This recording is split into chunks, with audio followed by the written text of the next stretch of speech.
Kita menuju informasi berikutnya, Ustaz. Ada sekelompok warga desa di Jember, Jawa Timur yang menggelar tradisi sholawat burdah dengan cara unik, yakni sambil menyajikan ketupat dan juga kue serabi. Nah, sholawat ini juga sering dilakukan pada zaman Nabi untuk mengusir wabah penyakit. Kita simak liputannya. Warga desa Ajungutan, Kecamatan Ajung, Jember, tampak sibuk menyiapkan ketupat dan kue serabi di rumahnya masing-masing, seperti yang dilakukan Ismi Asyidik beserta keluarganya. Ya, jajanan tradisional ini sengaja disiapkan sebagai kudapan dalam tradisi sholawat burdah yang dilangsungkan di masjid desa setempat. Sholawat burdah sendiri digelar warga sekitar sebagai salah satu upaya untuk menangkal pandemi COVID-19. Hanya penyakit taon, kita membaca qasidah wardah itu. Jadi sekarang meneruskan tradisi yang dulu gitu. Setelah jajanan siap, tradisi pembacaan sholawat burdah pun dimulai dan diikuti oleh puluhan warga. Tentu saja dengan menerapkan protokol kesehatan yang ketat. Masanya sekarang COVID-19, selain kita memohon pada Allah, memanjatkan doa kepada Allah, kita semuanya harus mengikuti protokol kesehatan.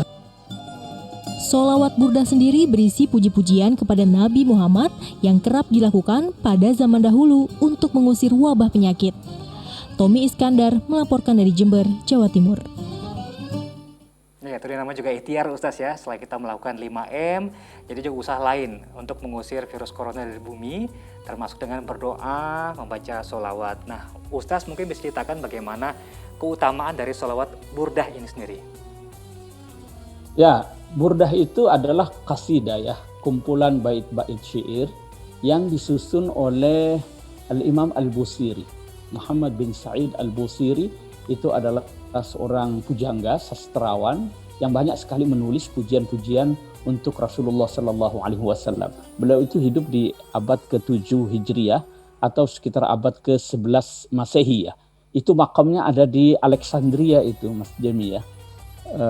Persis di pinggir pantai Mediterranean itu ya. Bagus sekali. Beliau adalah murid dari Abul Abbas Al-Mursi, dimakamkan itu berdampingan dengan makam gurunya.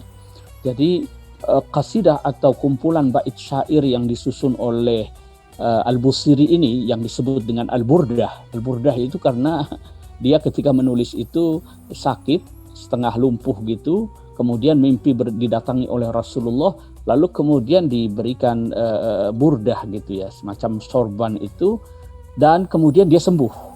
Ya, lalu kemudian kasidahnya diteruskan, bait-bait syairnya, lalu dia sebut dengan qasidatul burdah. Jadi ini adalah kumpulan salawat, kumpulan puji-pujian bagi Rasulullah Sallallahu Alaihi Wasallam.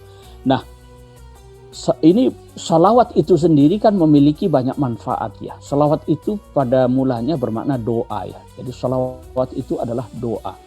Doa yang kita panjatkan kepada Allah Subhanahu wa taala untuk memberikan yang terbaik bagi Rasulullah Sallallahu Alaihi Wasallam. Karena kita sebagai umatnya ini kan tidak bisa membalas jasa besar Rasulullah Sallallahu Alaihi Wasallam.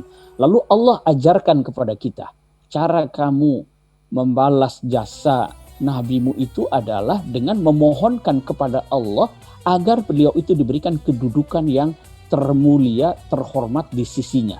Itulah yang dimaksud dengan sholawat. Nah, sholawat itu, pujian-pujian itu bukan untuk sekedar mengangkat derajat Rasulullah. Rasulullah itu sudah berada pada maqamah mahmudah, tempat yang sangat terhormat. Tapi selawat itu justru kepentingannya adalah untuk kita. Jadi kalau kita mengisi gelas yang sudah terisi air penuh, ibaratnya Rasulullah itu sosok yang paripurna, seperti gelas yang penuh itu. Kalau kita tuangkan air, itu air gelas itu akan tumpah ke sekelilingnya, dan yang akhirnya yang kena itu siapa? Yang kena adalah kita. Jadi manfaat selawat itu adalah kembali kepada kita. Nah, di antara manfaatnya itu ada bisa untuk tolak bala. Maka sangat bagus sekali memang dalam situasi sulit, lebih-lebih pandemi seperti sekarang ini, memang kita perlu banyak-banyak membaca salawat ya. Termasuk qasidatul burdah yang dikatakan sebagai qasidah atau bait-bait syair yang paling indah dalam pujian kepada Rasulullah Sallallahu Alaihi Wasallam. Amin. Namanya juga ikhtiar, semoga dikabulkan oleh Allah. Dan juga buat kita yang mungkin tidak hafal rangkaian syair-syair indah dari sholawat tadi, mungkin bisa juga berdoa dengan bahasa lainnya, bahasa masing-masing begitu Ustaz ya.